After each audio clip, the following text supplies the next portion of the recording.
Buenos días, soy Magdalena Villarán y les doy la bienvenida a este segundo día del primer Encuentro Internacional de Danzas del Pasado.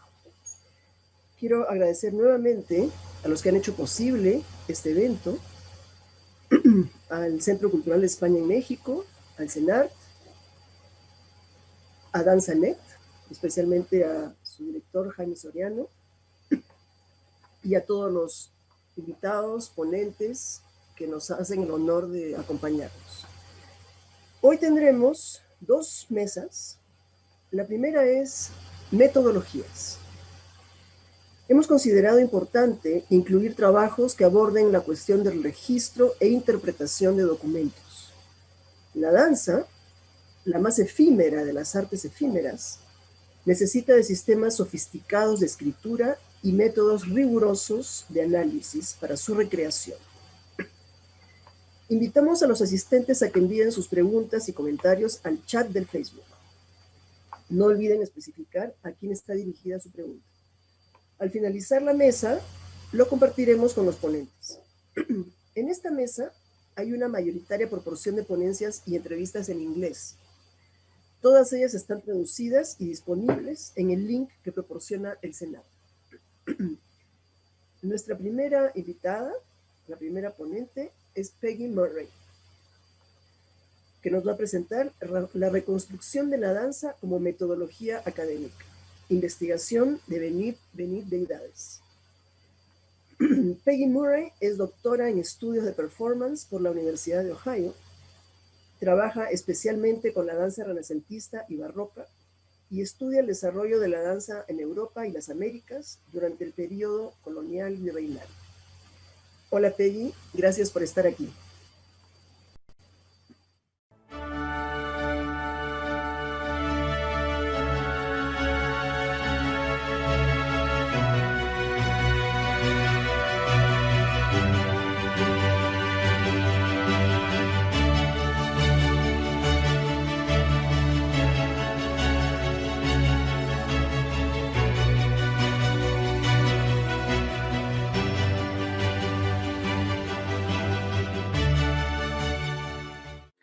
Hola, soy Peggy Murray y esto es la reconstrucción de la danza como metodología académica, investigación de Venid, deidades. En esta presentación voy a mostrar que los métodos de investigación que siguen los reconstructores de danzas históricas son métodos generalmente reconocidos como académicos y que la práctica tiene valor académico por su capacidad de ampliar nuestro entendimiento de la danza y sus contextos históricos.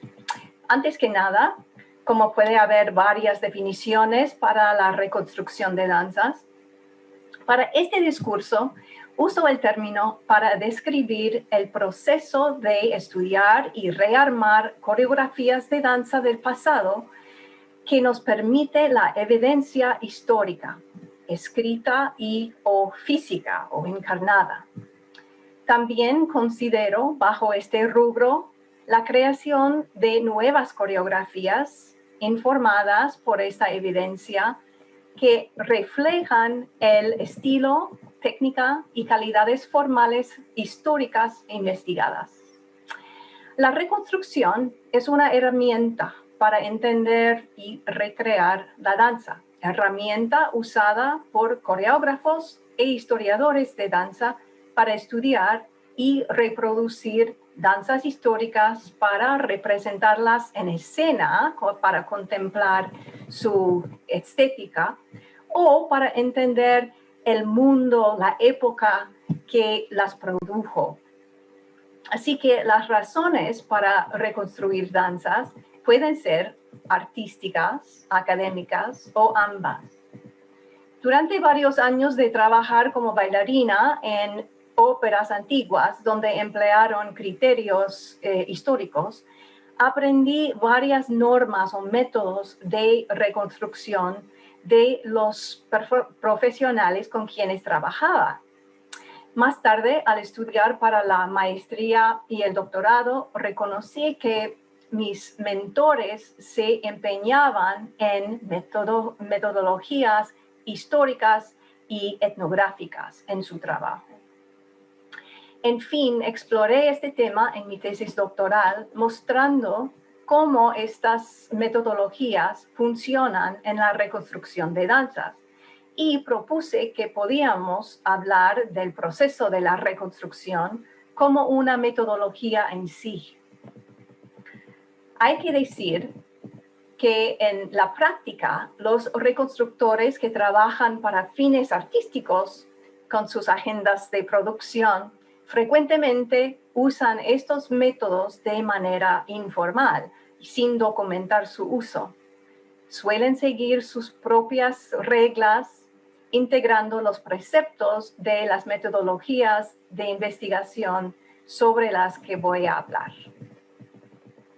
Yo, para mi tesis, tuve la ventaja de tiempo para planear y ejecutar mis investigaciones sin fecha límite estricta, y pude hacer una investigación bastante profunda y documentarla. Métodos destacados. Los métodos que caen plenamente en el área de la investigación histórica y o etnográfica que usamos en el proceso de la reconstrucción incluyen la investigación de archivos, el estudio de textos, escritos, gráficos, pictóricos, que son fuentes originales o primarias, y fuentes secundarias, las que interpretan las primarias. Pensamos en repositorios de archivos, bibliotecas, museos. Este es el método clásico del estudio de la historia.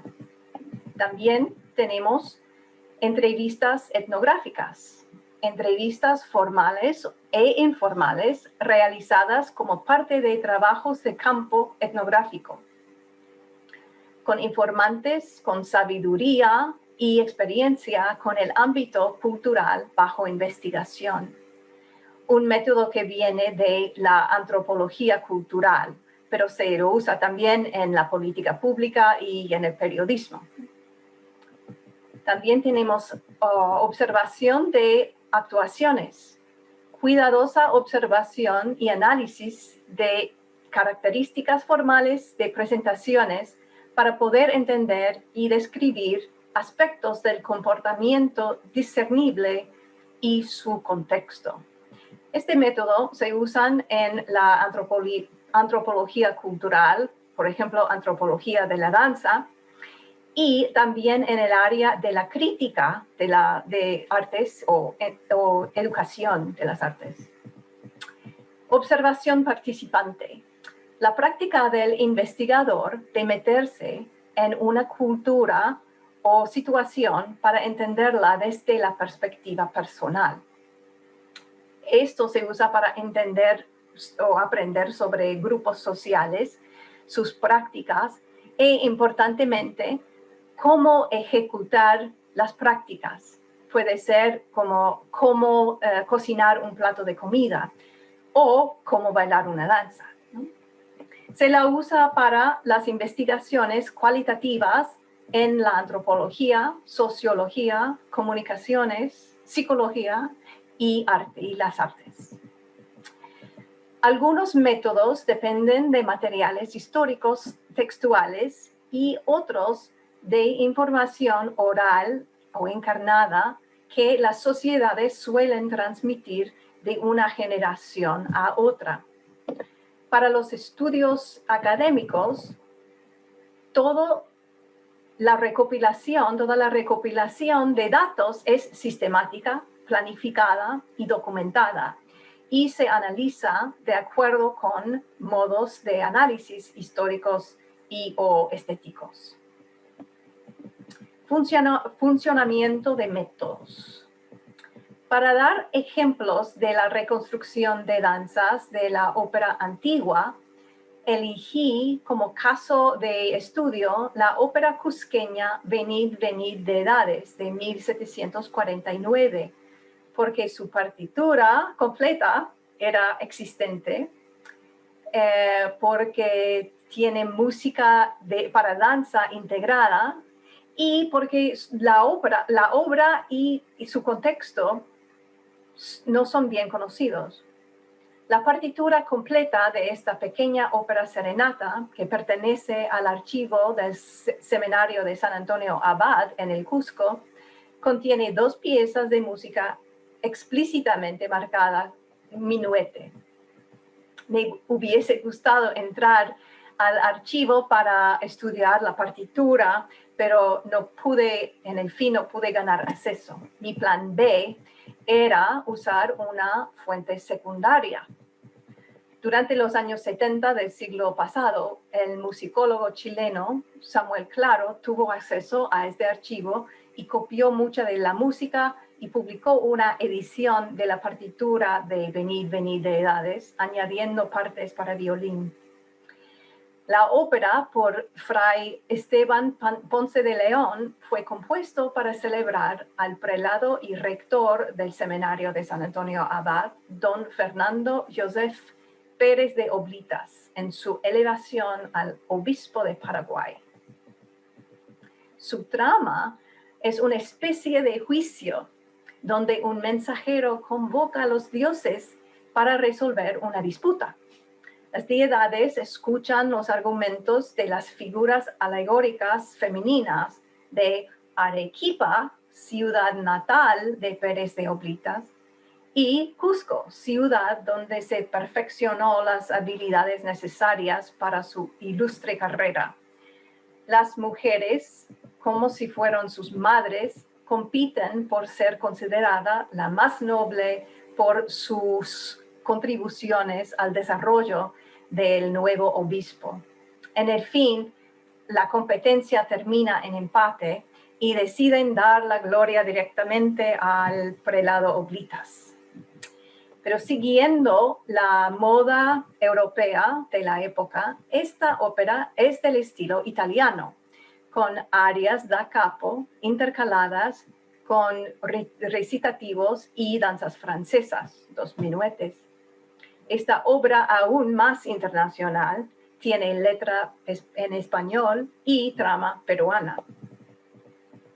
Quería saber si la danza en el contexto de este seminario hubiese sido influida por estilos o rasgos no europeos. Al consultar varias fuentes de la época como diarios y relaciones de júbilos o eventos festivos durante el año en las ciudades, llegué a la conclusión de que en este ámbito la estética europea habría reinado. Pero ¿cuáles habrían sido las diferencias estéticas entre las danzas europeas y los bailes tradicionales locales? Entrevistas con maestros de danza y bailarines del folclore peruano, observación de actuaciones y observación participante con 2 compañías de danza tradicional me dieron un entendimiento intelectual y físico de unas danzas coloniales y aún más antiguas del repertorio folclórico. Los informantes me ayudaron a identificar movimientos y vestuario de danzas de la costa, sierra y selva peruana y anotaron cambios en su estética a lo largo del tiempo. Por otro lado, tenía mucha experiencia con la danza barroca francesa ya y asistía a unos talleres en la danza barroca española, incluso con la maestra Ana Yepes, y los traté como ocasiones de observación participante. Notable en las danzas europeas, en contraste a las del folclore en general, es el torso recto y la convención de trabajar con las piernas estiradas, como dicen los tratados para no aparecer deshonesto. Pero ¿qué tan familiarizados eran los peruanos con las danzas europeas? Los textos de quejas religiosas, relaciones de eventos y fiestas, relatos de juicios y obras de teatro del siglo XVIII me dieron de conocer que las danzas francesas fueron bien conocidas en el Perú y que su uso al más lo del minuete extendía a varios grupos y clases sociales. No tenemos manuales ni notaciones de danzas europeas de esta época en el Perú ni en toda Latinoamérica, pues por la influencia española en el virreinato aproveché de las fuentes españolas de este periodo. Estos manuales y tratados promulgaron principalmente las danzas y estilo francés, de moda en todo el continente. Pero en España y también el Perú, el gusto por el minuete, el pasapié y la contradanza fue particularmente fuerte. En fin, utilicé los manuales de Pablo Minguet e Irol, especialmente El noble arte de danzar a la francesa y española de 1762 y Bartolomé Ferriol y Bogerau, Reglas útiles para los aficionados de danzar de 1745. Estos textos presentan trabajos de los franceses Fouillet y Delacroix y otros anónimos. Me dieron diseños coreográficos y vocabulario de pasos para reconstruir un minuete, un dueto en tiempo de 3/4 y una contradanza, danza para 8 en tiempo doble, usando la música de la ópera según su contexto lírico. Espero poder compartir estas danzas reconstruidas con ustedes en un futuro encuentro o taller en vivo y sin esta distancia física social, ¿no? En conclusión, la cuidadosa reconstrucción de danzas según métodos y pasos que podemos rastrear tiene el poder de reemplazar un objeto cultural perdido con el tiempo con un ejemplo confiable para apreciar y estudiar. El objeto y el proceso nos enseñan mucho sobre la danza y sobre la historia. Muchas gracias. Muchas gracias, Peggy. Tu trabajo es muy inspirador para los que trabajamos en reconstrucción. Ahora presentaré la siguiente ponencia, que será en inglés. Como les dije antes, la traducción está disponible con el link que proporciona el Senado. Hubert Hazebroucq Ornamentations and improvisations in ballroom dances. The example of the minuet according to Taubert's Rechtschaffener Tanzmeister. Ornamentaciones e improvisaciones en danzas de salón. El ejemplo del minueto según el Rechtschaffener Tanzmeister de Taubert de 1717. Hubert Hazebroucq es bailarín, coreógrafo, maestro e investigador independiente francés, especializado en danzas del Renacimiento y el Barroco. Bonsoir Hubert, bienvenue.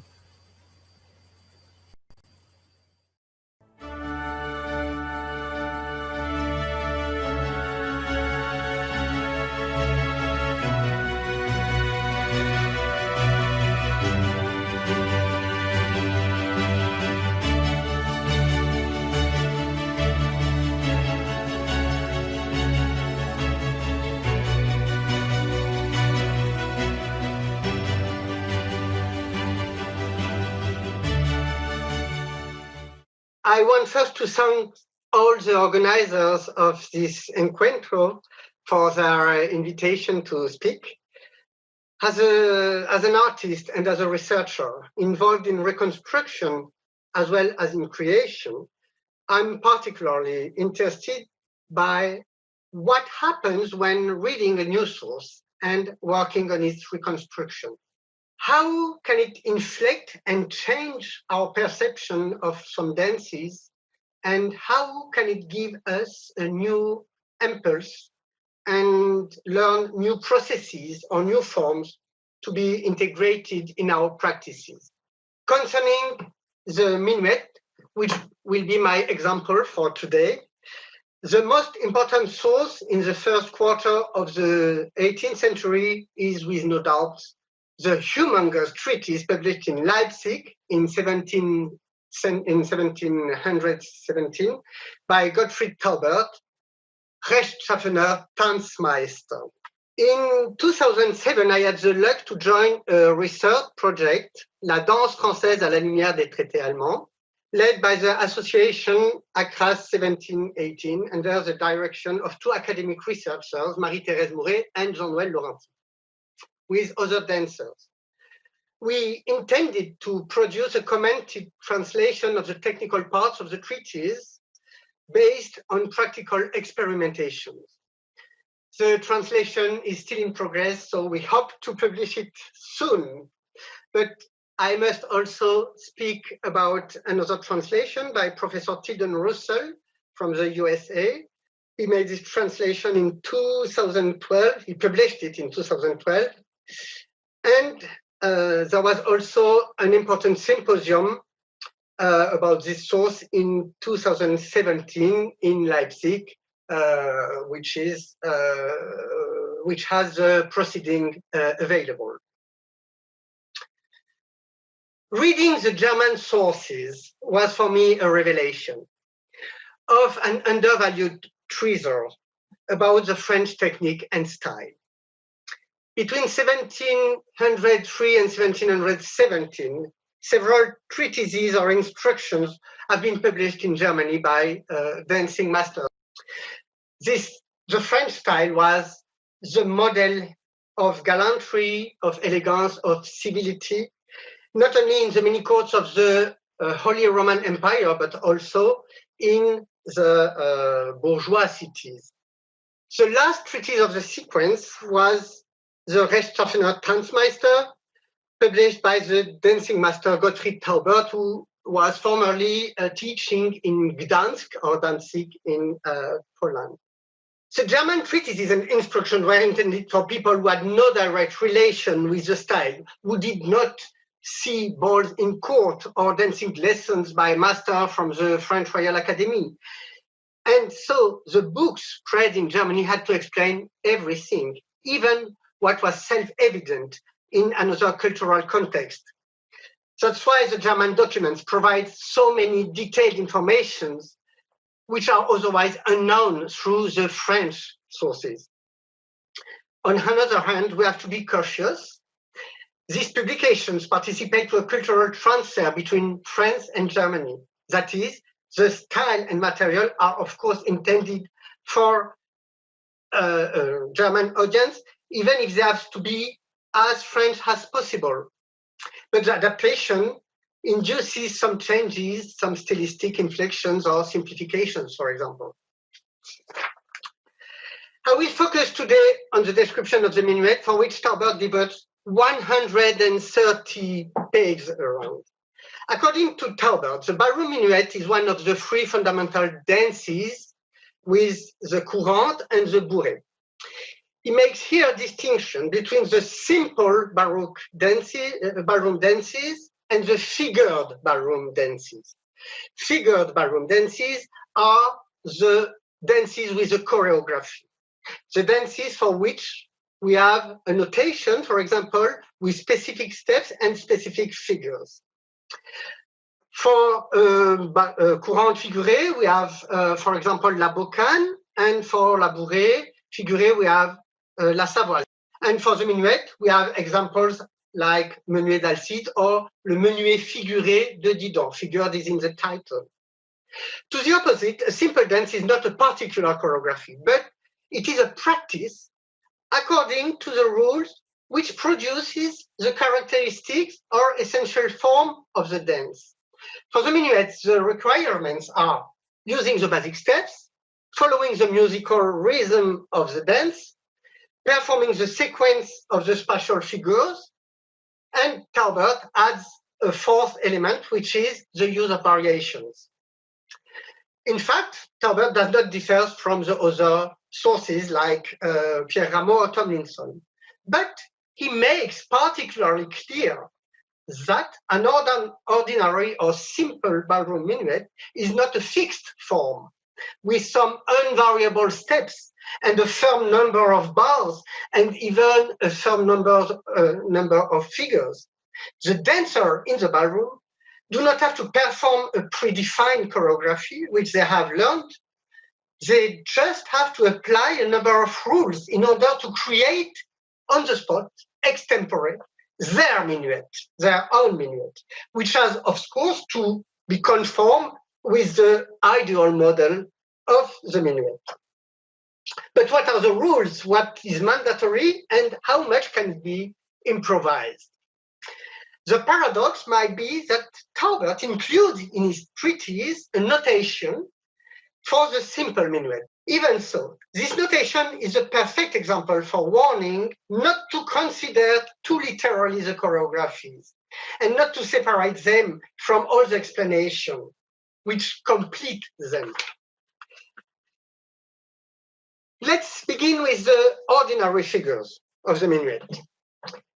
Taubert describes the common figure, which are also found in other treatises. That is the introduction, leading the lady, the main figure, which is a Z or a S or a 2, then giving the right hand, giving the left hand, and giving both hands. The plates do not repeat the main figure, the 2 or the Z, which are normally repeated before and after giving the right and the left hand. And Taubert says the number is not fixed. It is up to the dancer to decide how many figures they will dance before raising the arm in order to announce that they will give the right and left hand. And this sign is also sent either by the man or by the lady. It's not decided. Likewise, they can dance afterwards again several 2 or Z, or they can directly announce that they want to finish the dance by giving both hands. The order of the figures remains compulsory, always the same, but the form of the figure can also be subject to modifications. The first figure, when leading the woman, has several versions, sometimes using sideways step or you alternating sideways steps and front steps. At the end of this figure, the lady can be either facing the high side or the low side of the room. So it's not decided before. The main figure can have different numbers of steps with variable orientations. It implies that the musical length of each figure is not fixed, but depends on the dancer. So it's a problem because we have to match we cannot match the phrases of the music with the phrases of the dance. Even the structure of the model given by Taubert's notation presents figure with odd numbers, and like the first figure has only 5 steps, the last figure has only 7 steps, and all the other figures have 6 steps. But normally, the phrasing of the music for the minuet is for 4 or 8 steps, so it doesn't match at all. Tilden Russell has written an inspiring article about this question, but it means that a figure can begin in the middle of the phrase and can end in the middle of the phrase. And even that the minuet can begin in the middle of the tune and continue on a new tune after the end of the first tune. It is not by accident that Taubert didn't write any musical score on the choreographic score. I think strongly that it means that any tune can fit to the choreography because it doesn't have to match. The only musical matching concerns the small structures, that is the steps and the bars, but not the long structures, which are the strains and the phrases.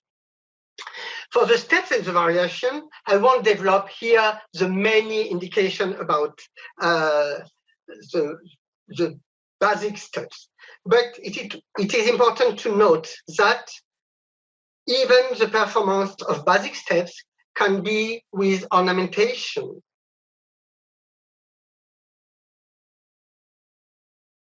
I'd like to present first the ornamentation for basic steps of minuet, according to Taubert. So you can add beats especially during the bending. So you have, for example, to the left, 1, 2, 3, 4, and 5, 6, or to the right, 1, 2, 3, 4, 5, 6. And you also can, for example, add tortillé. In a step forward, it will be 1, 2, 3, 4, 5, and 6. But ornamentation is a minimal part of the art of variation. We know that some agréments or graces were commonly mentioned in treatises about Minuet. In La Chorégraphie by Feuillet or in Tomlinson, we find the most common agréments or graces, pas grave, balancé, fleuré, and so on. But these agréments are a minor aspect of the art of variation in ballroom minuet. The originality of Taubert is that the dancer can replace each basic step by any step which belongs to other types of dance, even from the theatrical repertoire. And it can create any variation. Of course, they must follow the cadence of Minuet, the cadence, which is a step used in a variation shall last 3/4 notes and have to be paired or completed by another steps lasting 3/4 note. And so we have the 6/4 note equivalent to a minuet step. So let's see some variation for the minuet according to Taubert. You can build variations by repeating several times the same step. For example, you can make 4 jetés backwards, 1, 2, 3, 4, 5, 6. Or you can make 4 cabrioles on the spot and 1, 2, 3, 4, 5, 6.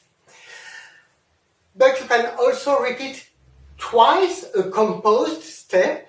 For example, twice a fleuret, 1, 2, 3, 4, 5, 6.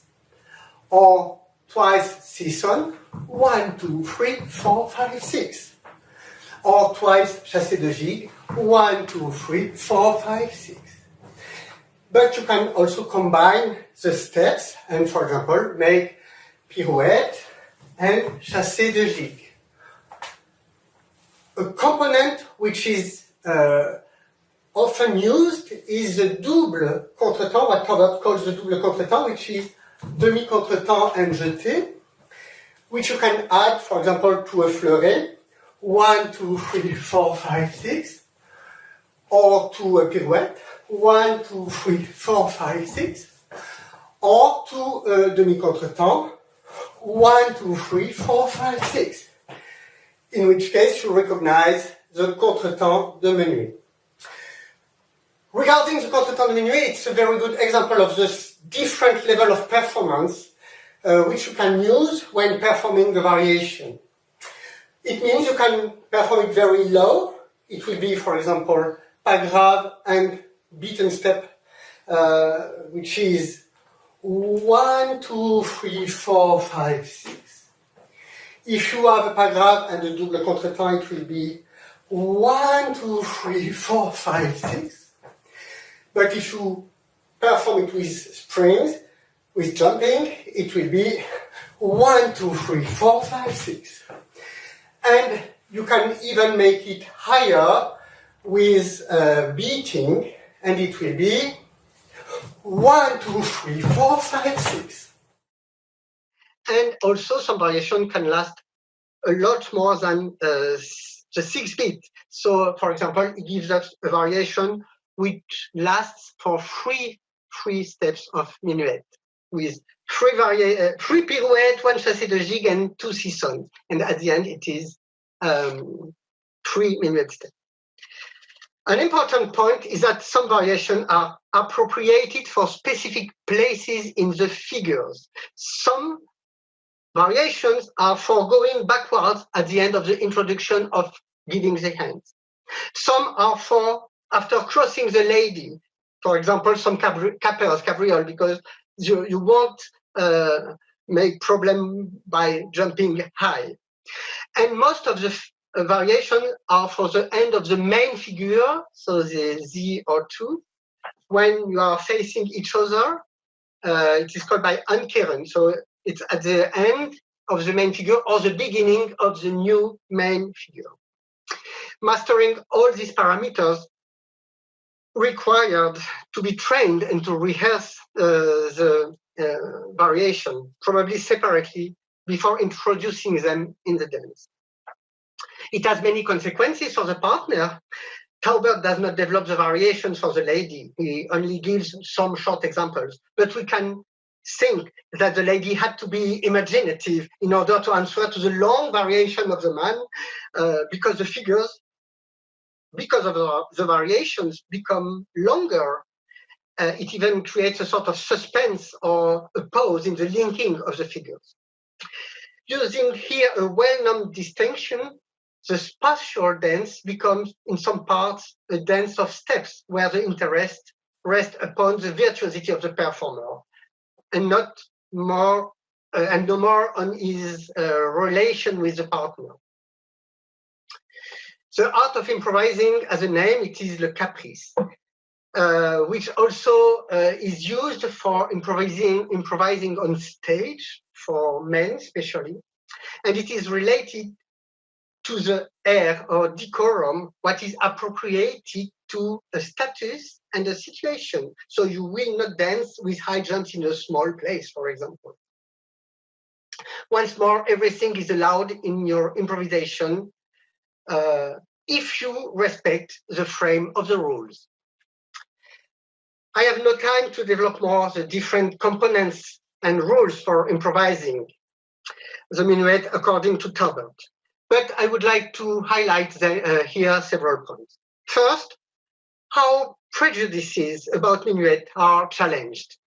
The minuet is not only a monotonous, uniform, and boring dance. At least at the time of Taubert, the dancer had constantly to take decisions and to play and to make choices with attention to the partner. It could be similar to a game with an audience observing and knowing the rules. Even if the dance was a moment of presentation of oneself, it had also a function of entertainment with fun for people who could master it. And it is also against our cliché of the noble, majestic body who doesn't play. It's fun. It reveals also the complexity in some ballroom dances. Even if later in the 18th century, the minuet was more and more a ceremonial dance. Another striking point is that improvisation goes against the symmetry in the couple, which is for us today a major feature for Baroque dancing. The breaking of symmetry occurs in space, in place and orientation, but also in the energy of the steps. And the iconography can confirm such a possibility. For example, in some paintings by Watteau, where the man is clearly performing another step than the lady. The relation with the music does not fit our expectations here also, as the phrasing was probably more fluid than what we expect with the matching of the phrases, at least in a ballroom context. It shows that basic minuet steps is only a simple possibility among plenty of others, and we cannot reduce the rhythm of the minuet to one model also. And we have many choreographies in England, for example, who provide variations which sometimes go clearly against our musical expectations.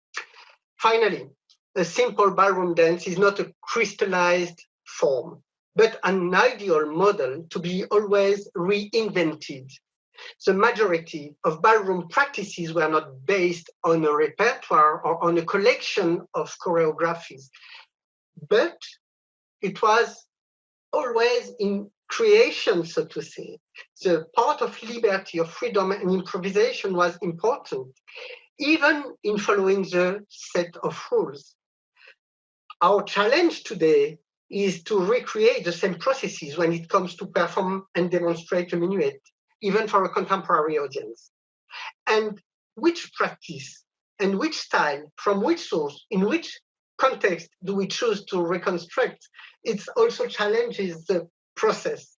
What are we showing when we're performing a ballroom minuet, a choreography, or this moving relation between the partner and this art of playing with the steps and the surprise? Which level of performance do we choose to show for ballroom dancing? The last words are also that I make the hypothesis that the practice of improvisation is a general fact in ballroom early dancing. And I have sources for that from the Quattrocento in Italy until at least the beginning of the 19th century and beyond in traditional practices. But we have to be cautious with the generalization. Each style, each type of repertoire induces also specific processes in improvisation, which are not fitting for other styles. We can make the analogy with the music. French 17th century ornamentation for music are not, cannot be used for the art of diminution in the 16th century music. And I think we have to also to search the specificities of improvisation in each style. I hope that exploring these various types of freedom in ballroom practices can open new perspectives for the research in dance. So I thank you for your attention. Thank you very much, Hubert. Yours is an example of erudition and clearness. Es un trabajo que conjuga erudición y claridad.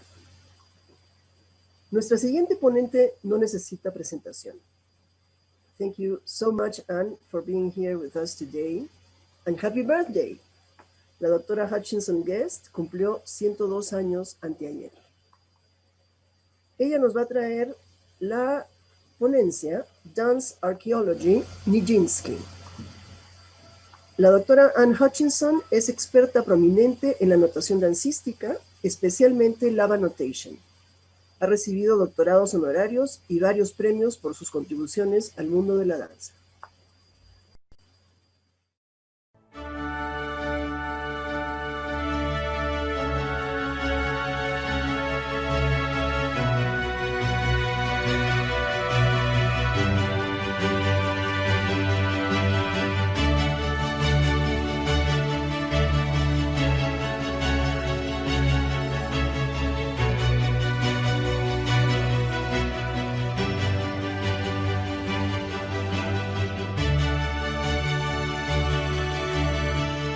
Welcome to this session on dance archaeology.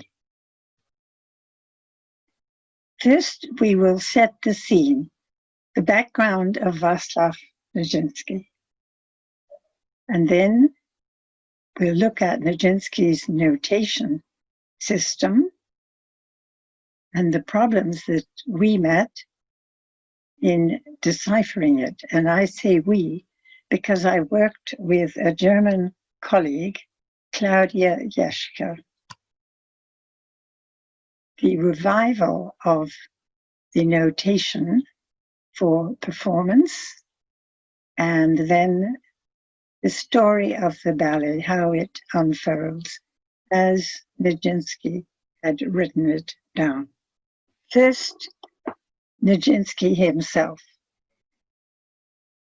He was a student at the Mariinsky Academy and was such an outstanding dancer that he was taken by Serge Diaghilev into the ballet Russe, where, of course, he made his fame.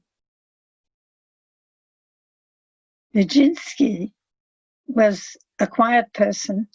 He didn't talk that much.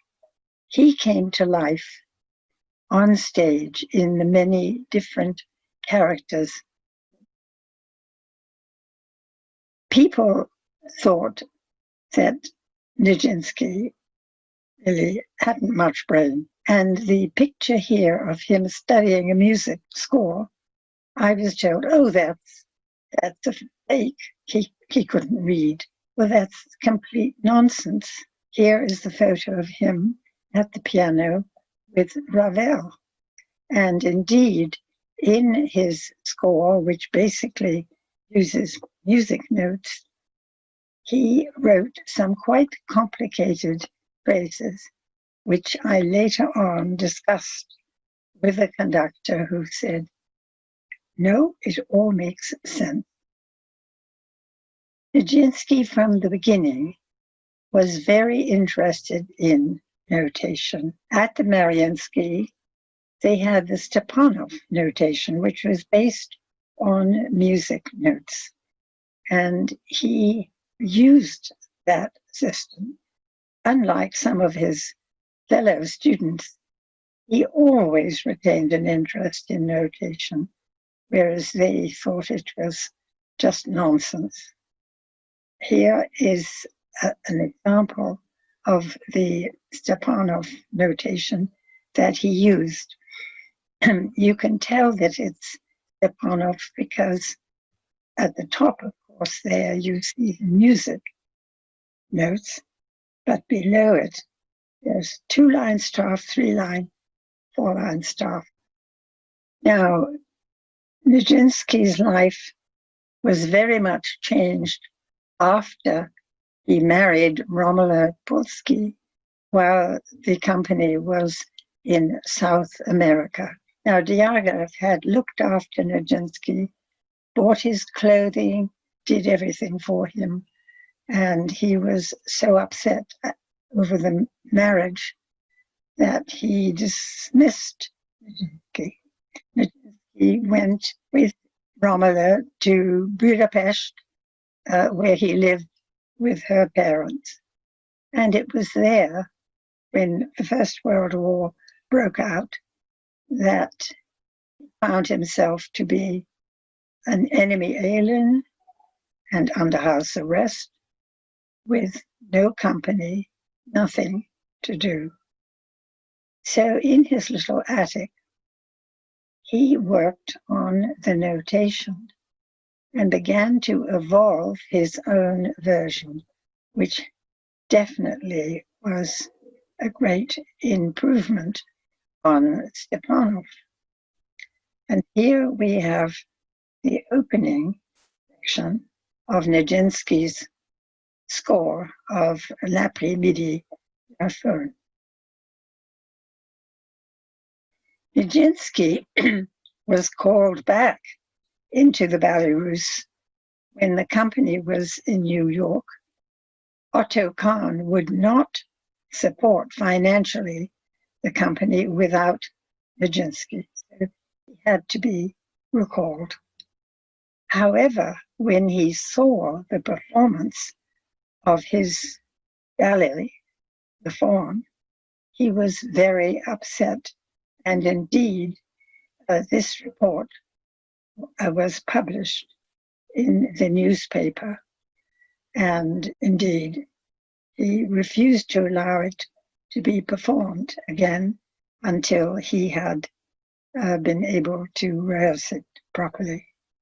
And then, after he had rehearsed the ballet and performed in it, the newspapers commented on how different it was, how softer, and it didn't seem to have quite the same style as the previous.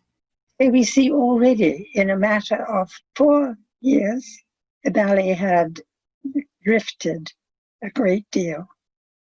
And over the years, there have been memory-based versions, because it's always been a very popular ballet, but these have become very distorted. In London, there were a series of lectures on notation, and Madame Legat presented Nijinsky's notation system. But when she was asked to illustrate how he wrote walking or a simple arm gesture, she couldn't respond. And she asked maybe somebody could work with her to sort it out.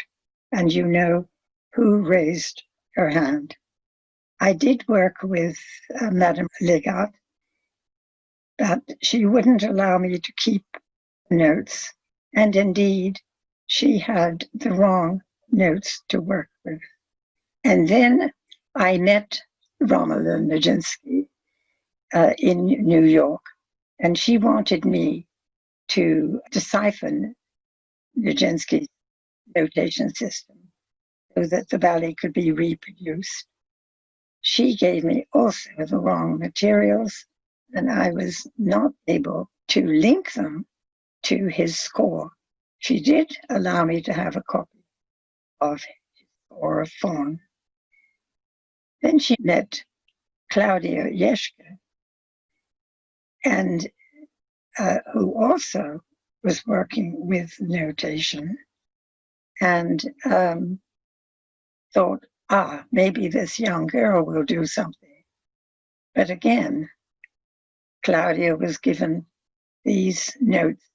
These were ideas Nijinsky had for later developments. They did not relate at all to his score. We were having difficulties until, by chance, Romola left a small trunk at the Paris Opera Library.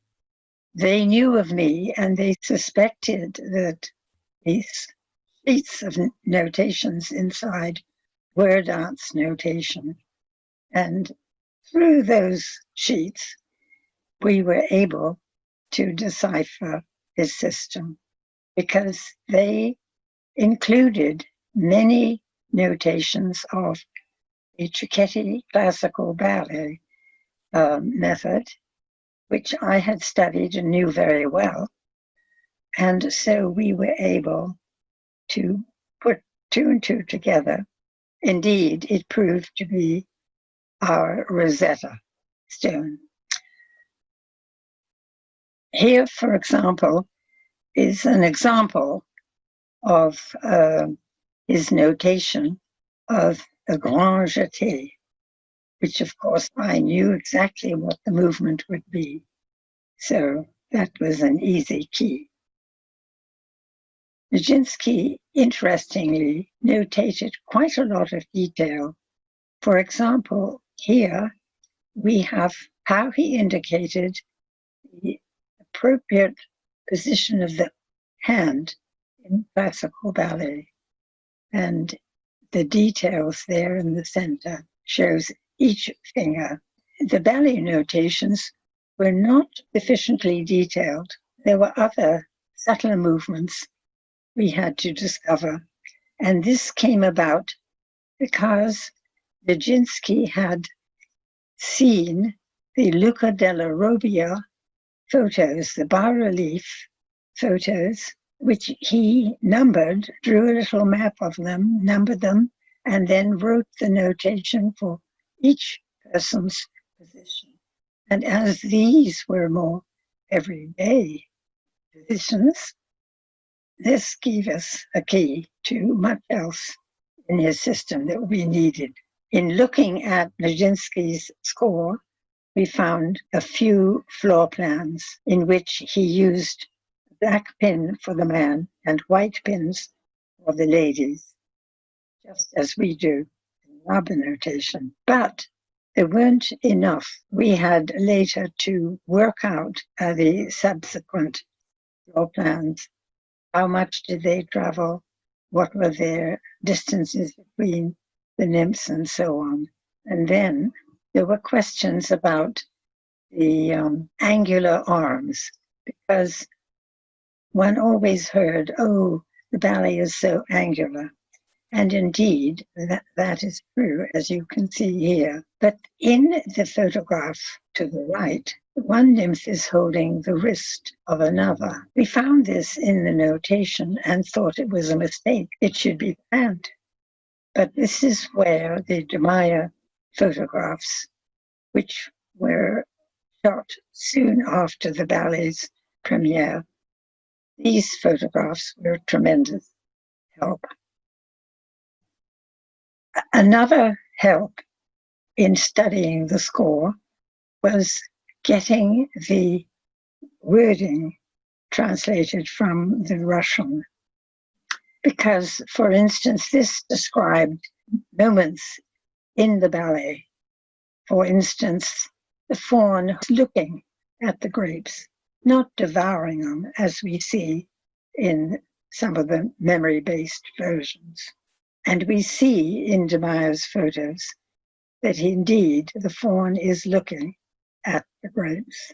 The arms for the nymphs were not always angular. There were sometimes rounded arms. Again, the de Meyer photos helped verify. There was one place in the score where the nymph was picking up one of the veils with her back to the audience. And there again, we had the photo to reassure us on that. This is the moment where the only time the faun and the leading nymph touch each other, linking elbows. And the positions of the 5 nymphs in the background is exactly what they found in the score. An interesting position for the faun was what we called the horn, where the side of the thumb is against his forehead. You don't see this in any of the memory-based versions. And the fact that his hand is in front of his knee as he looks down at the dress. One thing that puzzled us was that in his score, he had numbers across the top. We discovered that these meant what direction the dancer was facing. 12 meant stage left and 4 stage right. 11 and 7, 3 meant not facing but traveling. So instead of traveling straight forward, they would veer slightly downstage or upstage. And this was important because of the nymphs passing each other. Here we have the results of our deciphering the first page of the Labe notation score. And as you can see, when nothing is happening, there's a blank space. And so much of the time, there were pauses in the choreography. The opportunity to work out exactly what Nijinsky's score contained occurred when the Royal Ballet School allowed me to go and work with some of their advanced students. After a run-through of the work, I showed the score to Maggie Barbieri on the right, David Drew, and Merle Park. Now, very fortunately, Monica Mason had been there and had seen the run-through, and something told her that this was right. So much later, when she was heading the Royal Ballet, she came to us to mount it for performance at the Covent Garden. But the first performance was actually in Italy, in Naples. The next opportunity was in Montreal with Les Grands Ballets Canadiens. And here we see a couple of moments. A very interesting production was that at the Juilliard School by the dance department there. This was also 1989. They had learnt the entire work completely from the score. They were explained any symbols they didn't know, but otherwise received no coaching.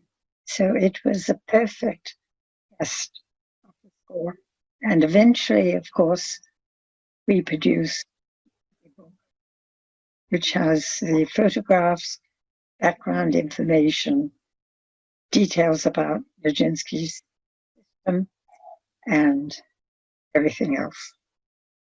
Now, the story of the ballet, it's so different from the memory-based versions.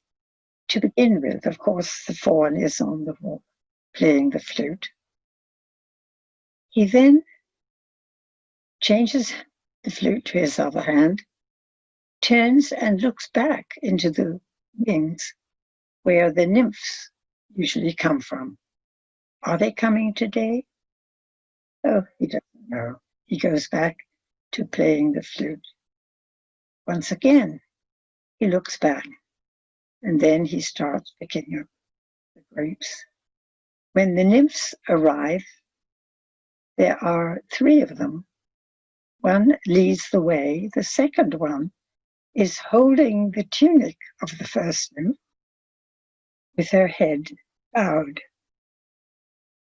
The third nymph suddenly looks back into the wings, and everyone stops. The first 2 turn their heads to look at the third nymph. What's going on? She looks at them. Oh, it's all right. And they continue to walk. There's a whole little conversation going on. Then the leading nymph comes in. She waits while 2 late nymphs enter. Then the little 4th nymph gets inattentive and wanders off. The others join her. Then, apologetically, they return to perform their duties. And so it goes with when the faun comes off the rock. They don't see him at first. The little 4th nymph sees him and is frightened and runs off. The others come and attend to the leading nymph. But before long, they too see the faun and run off. The leading nymph hasn't yet seen the faun. Why did the girls run off? And she looks in the wing. She looks down at the dress and decides to pick it up. Looks again in the wing, puzzled, and then, draping the dress around her, she walks, and suddenly the encounter with the faun. The leading nymph has dropped her dress and run off. The faun then picks it up, runs to and fro with it, and then carries it with great reverence back to his rock. Looks back in the wings as though toward her. He savors the dress, lays it gently down and lies on it, arches back, and then just relaxes. Now, the ending of this ballet had always been considered very sexy, maybe even vulgar. What did we find in Nijinsky's score? Very little. There was not that much detail, and we discussed what to do. We are presenting what Nijinsky wrote, and if he wrote more like a skeleton version, that's what we produce. And in fact, people have been quite satisfied with this much simpler version. It really tells the whole story. It's important to know the ballet as Nijinsky wanted it to be.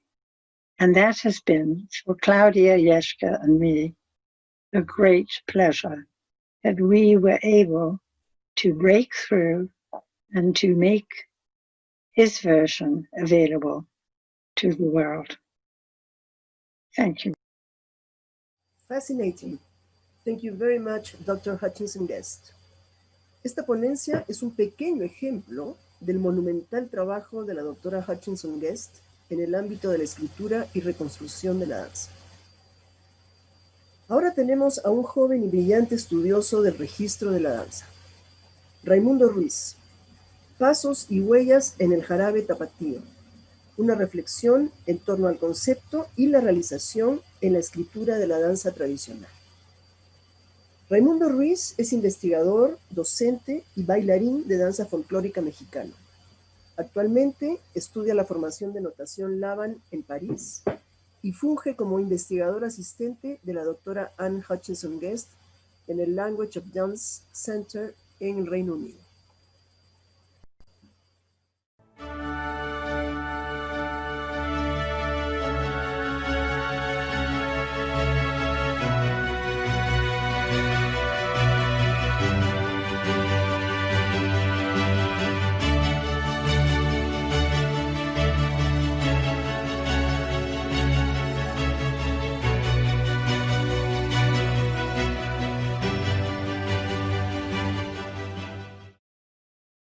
Pasos y huellas en el Jarabe Tapatío.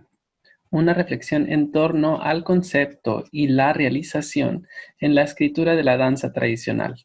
Durante el verano del 2015, mientras cursaba mis estudios de notación Laban nivel elemental en el Dance Notation Bureau de Nueva York, le prometí a mis amigos, el crítico de danza Don McDonough y la coleccionista de libros y su esposa Leslie Getz, que una vez bien aprendido el sistema Laban, escribiría todas las danzas tradicionales de México.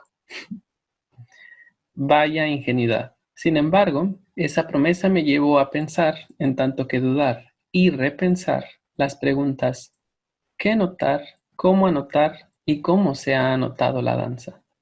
Así, lo que aquí presento es una reflexión acerca de mi búsqueda por entender, en términos de movimiento, el acto creativo de la danza, pero también la dimensión humana detrás de los procesos de escritura de la danza tradicional, en el contexto específico del Jarabe Tapatío. Con esta finalidad, me valgo de dos categorías analíticas: el concepto y la realización, construidas por etnocriólogos y antropólogos de la danza que han escrito en torno al proceso de creación y a la notación, así como mi experiencia danzada. Mi camino por la danza me llevó inicialmente a experimentar la notación como una herramienta mnemotécnica. Sin embargo, fue hasta mi ingreso a la Escuela Nacional de Danza Folclórica que me introduje de manera formal al sistema de notación de movimiento originado por Rudolf Laban. Particularmente, durante mi proceso de titulación, me encontré con una serie de libros, artículos y otros documentos archivísticos que registraban diferentes danzas tradicionales. Este bagaje, así como la experiencia de aprender la versión de Jarabe Tapatío del maestro Torreblanca por parte de Nazul Valle, propiciaron mi interés por continuar esta investigación. Después, durante mi investigación de maestría sobre la enseñanza de la notación dancística en México, encontré que los intentos por escribir el jarabe eran recurrentes. Así dio paso mi investigación acerca del jarabe. En el 2015, para el International Council of Kinetography Laban en Francia, escribí la ponencia The Basic Steps in the Jarabe Tapatío, Mexican Hatch Dance, a Review Through Its Notation. En esta ponencia hice un breve recuento histórico del jarabe en el que analicé y comparé los siguientes sistemas: Campobello, Fuentes, Lavalle o Fonadán, Solís y Cota, que escribieron diferentes versiones del jarabe. Además, en esa ponencia abordé la estructura general del jarabe y las características motivísticas de cada frase de movimiento, comparando la información vertida en los diversos sistemas, así como mi experiencia corporal. En septiembre del 2016, para el 12º Foro Internacional de Música Tradicional, escribí una versión extendida de la anterior ponencia. Esta vez, me percaté que había dos secuencias escritas de manera similar en la mayoría de los sistemas. Por un lado, el zapateado de 3, con la combinación plantas, metatarsos o talones, y por otro lado, el borracho, descrito como planta, metatarso, planta, donde el primero es un zapateado y los otros dos apoyos. En esta ponencia, traduje ambas secuencias de los sistemas mencionados a notación Laban, particularmente mi traducción simplificada y el análisis de los diferentes zapateados de 3 me hizo reflexionar acerca de las implicaciones del investigador notador en el proceso de escritura de movimiento y acerca del conocimiento tácito relacionado a la danza folclórica mexicana.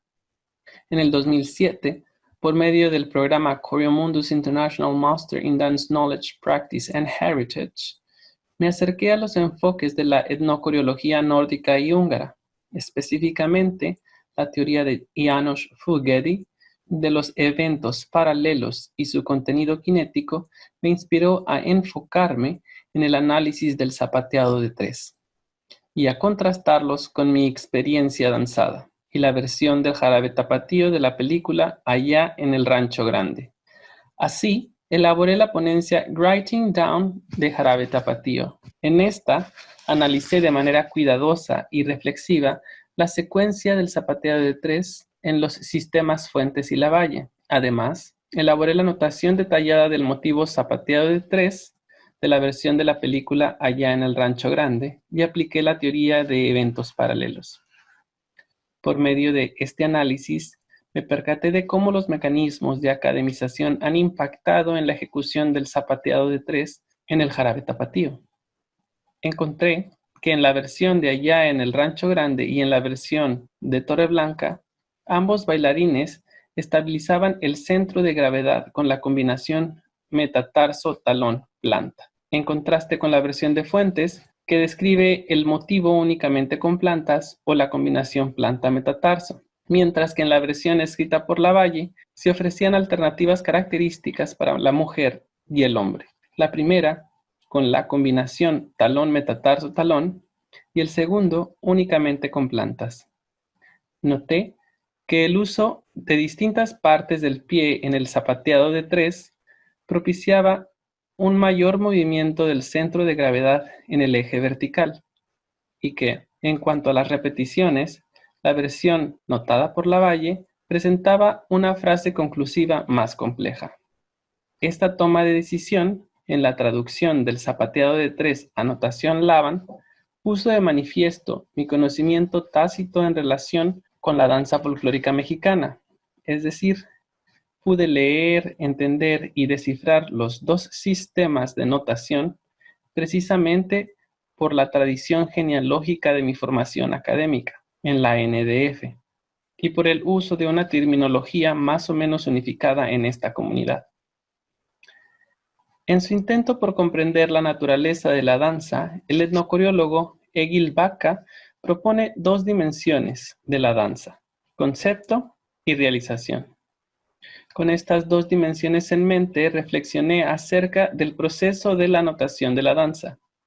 Asimismo, comprendí de manera más profunda el análisis que se ha llevado a cabo para registrar el Jarabe Tapatío. Baca señala que el concepto se refiere a las habilidades potenciales, entendimiento y conocimiento que permiten al individuo o comunidad danzante bailar una danza en peculiar, así como reconocer y relacionar cada realización de esta, mientras que la realización concierne a cada ejecución particular de una danza. Concretamente, Baca y Karoblis señalan la primacía de la realización con la finalidad de sentar bases epistemológicas para comprender e investigar el conocimiento de la danza. Así, en el caso particular del Jarabe Tapatío, los sistemas de notación Campobello, Fuentes, Lavalle, Solís y Cota se enfocaron en registrar la dimensión del concepto, es decir, describen de manera general lo que sucede con el movimiento. Utilizan una terminología más o menos común, pero no explicitan los términos. Se confiaron del conocimiento tácito del lector sobre cómo ejecutar el movimiento y dieron por hecho que todos realizamos de la misma manera el zapateado de 3. En México, los sistemas de notación se enfocan en la escritura de los pies, mientras se abstienen de notar lo que sucede con el resto del cuerpo.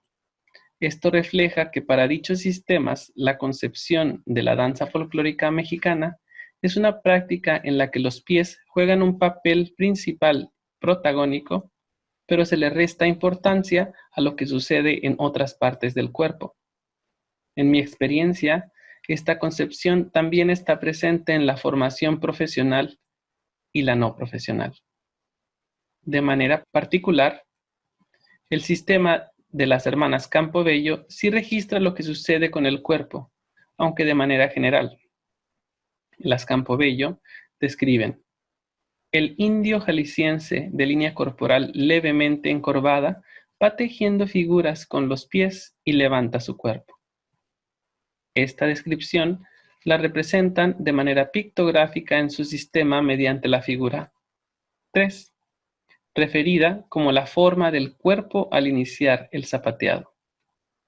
Así, accedí al conocimiento detrás de estos sistemas debido a la dimensión del concepto del Jarabe Tapatío y de la danza folclórica mexicana.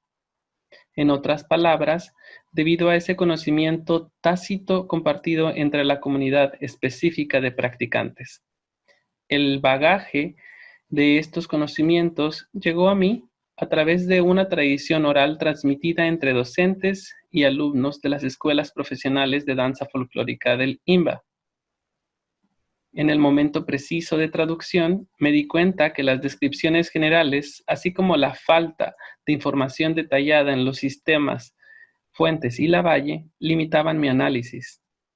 Por otro lado, por medio de la aplicación de la teoría de eventos paralelos a la realización del zapateado de 3 en la película Allá en el Rancho Grande, encontré una gama de posibilidades que pude contrastar con mi experiencia corporal y luego con las versiones notadas.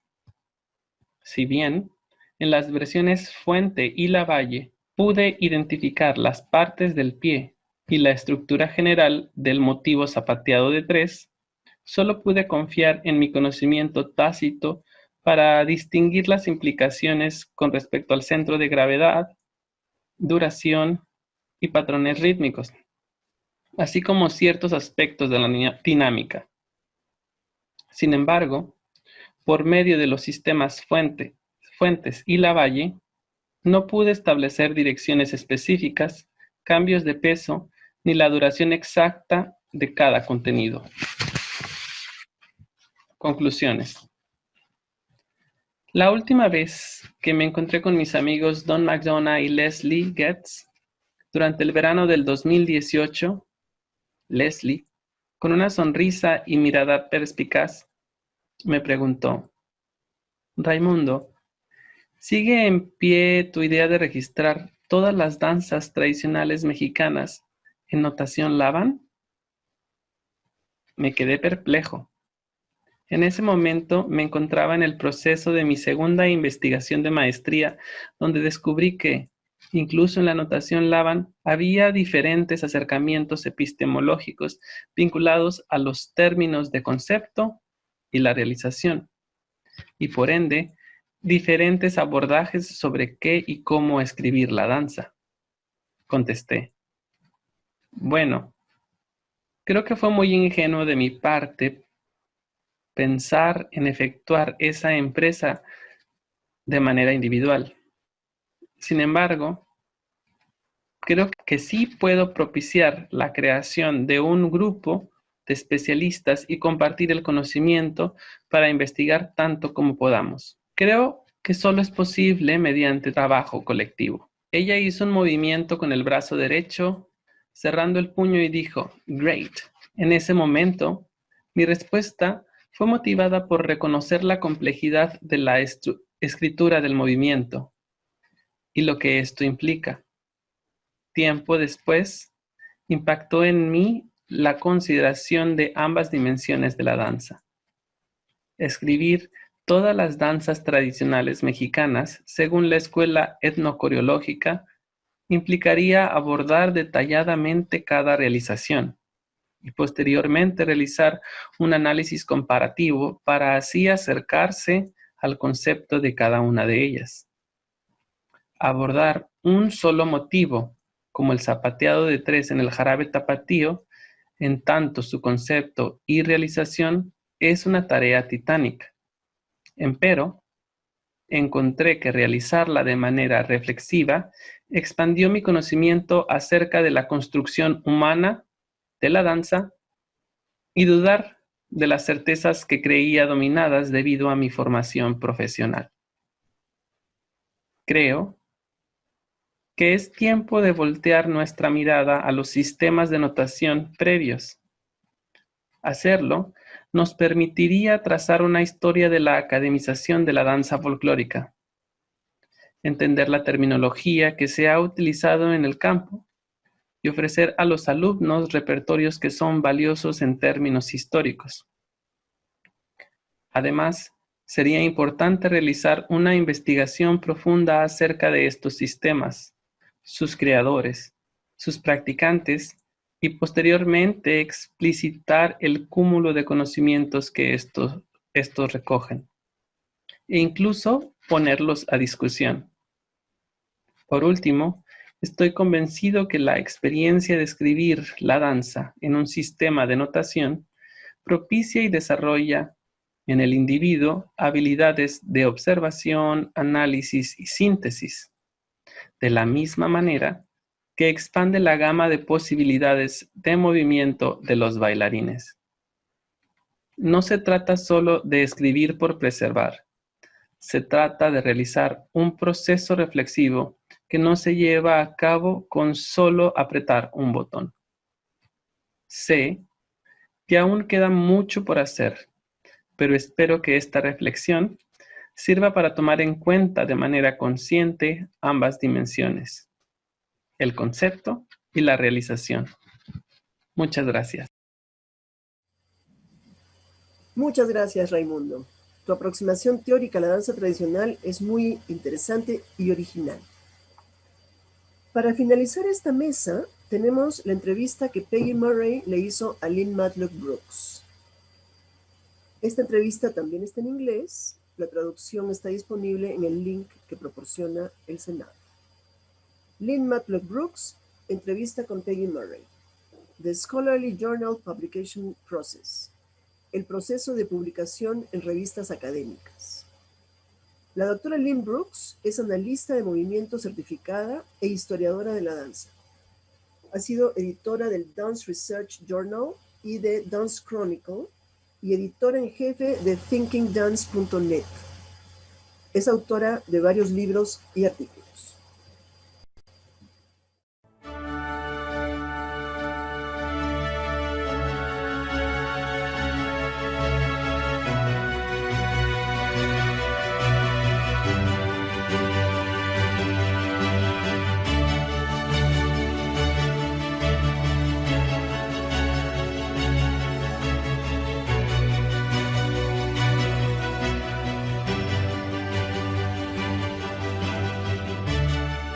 I'm very happy to be here today with Dr. Lynn Matlock Brooks. And Dr. Brooks is an early dance scholar who has done some really great work on early dance in 17th century Spain, but also on the very early United States and many other topics as well.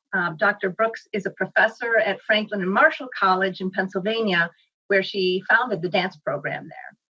She also, though, has edited the Dance Research Journal and Dance Chronicle, which are two very important academic dance journals. So welcome, Dr. Brooks. Thank you. And I'm wondering if you can tell us a bit about the Dance Research Journal and Dance Chronicle and the kinds of work they present. Dance Research Journal, which I'll call DRJ, as it typically is referred to, in shorthand. So DRJ says on the now Dance Studies Association website. It was a publication of the Congress on Research in Dance when I was editor, but now that that's been folded into the Dance Studies Association, they are the master organization that sponsors DRJ. Mm-hmm. So their published articles address, they say, dance history, yes, theory, politics, ethnography, and intersections with culture, gender, critical race, and diasporic studies, among others. It's committed to cross-disciplinary research with a dance perspective. So DRJ has always, in my connection with it, seen itself as an umbrella publication that embraces all facets of dance research. I did notice that they don't include pedagogy and education in that listing, although I don't think they would necessarily turn down an article in that area. But there is the Journal of Dance Education, JODE, so maybe they kind of are leaving that to other journal publications. Dance Chronicle is much more focused on dance history, but its subtitle is Dance and the Related Arts. So according to the website, it says that Dance Chronicle publishes research on a wide variety of Western and non-Western dance forms. This is absolutely true, including classical, avant-garde, and popular genres, often in connection with the related arts. And there's the subtitle, Music, Literature, Visual Arts, Theater, and Film. The research should be rooted in humanities-based inquiries, historical, theoretical, aesthetic, ethnographic, and multimodal inquiries into dance as art and or cultural practice. They welcome established and emerging dance scholars, which is typical also DRJ. I could make the same claim.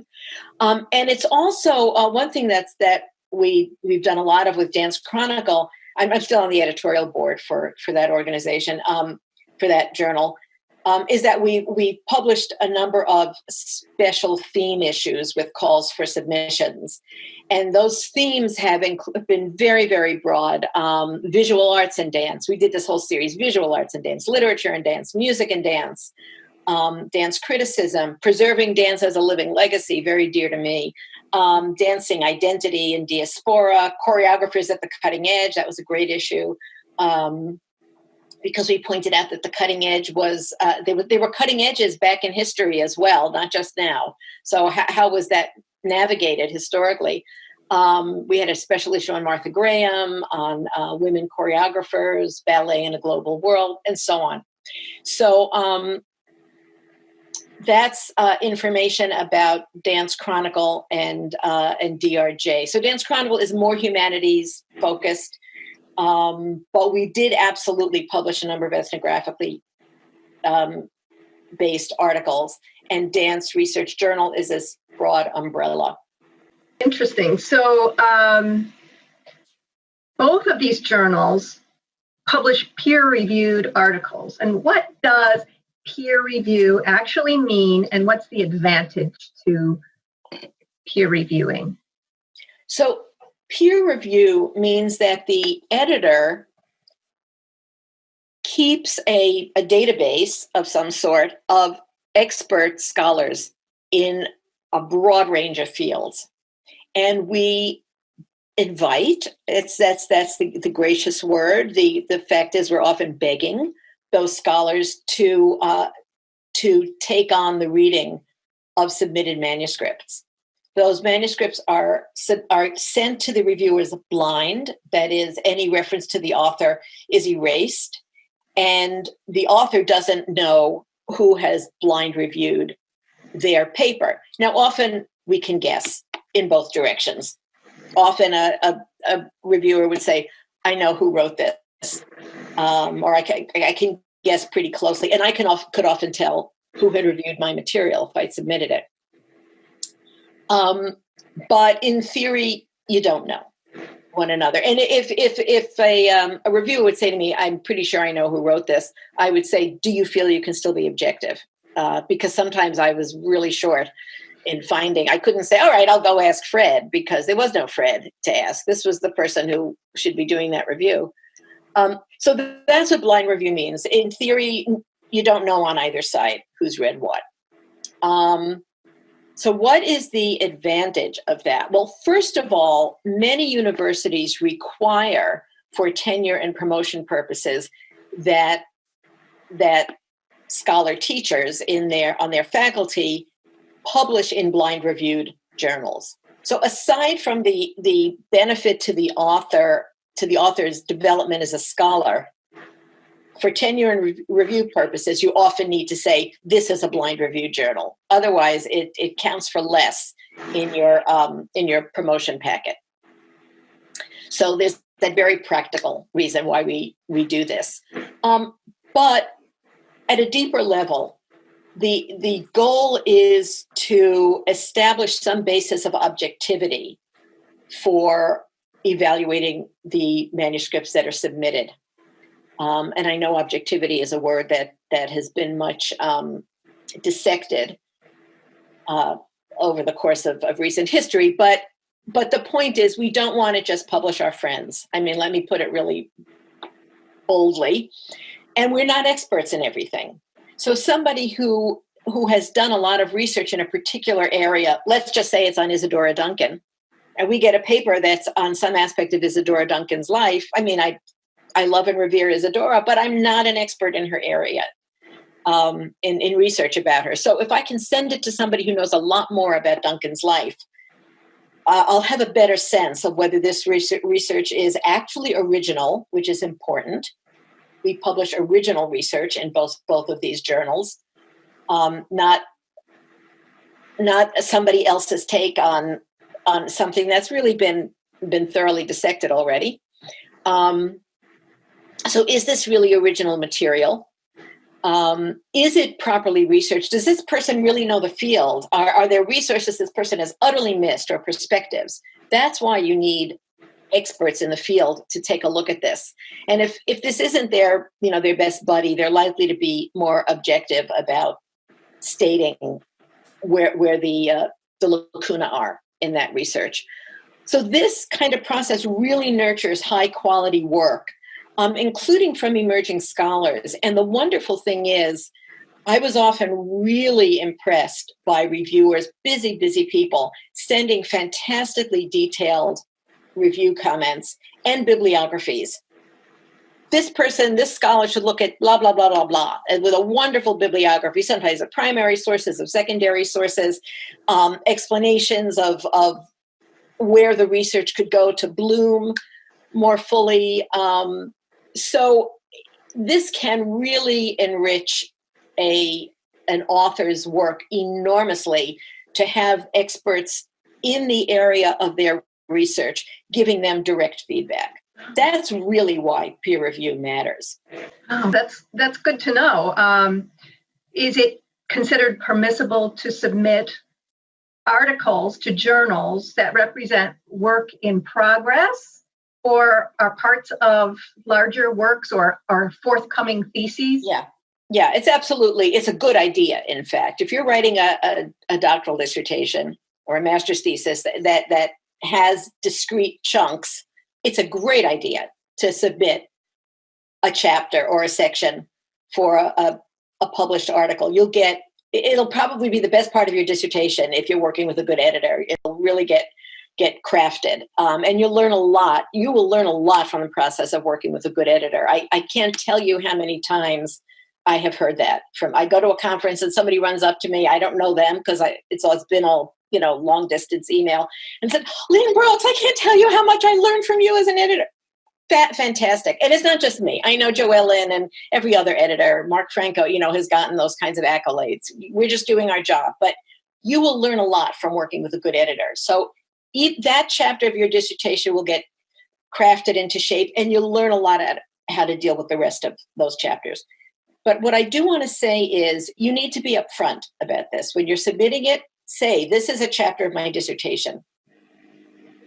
Often dissertation chapters are designed in a way that isn't going to work in a journal. It has a kind of a literature review, for example, which we don't even have time for. You need to demonstrate that you know the literature in your notes, but don't waste time in the article, 3 pages reviewing the literature.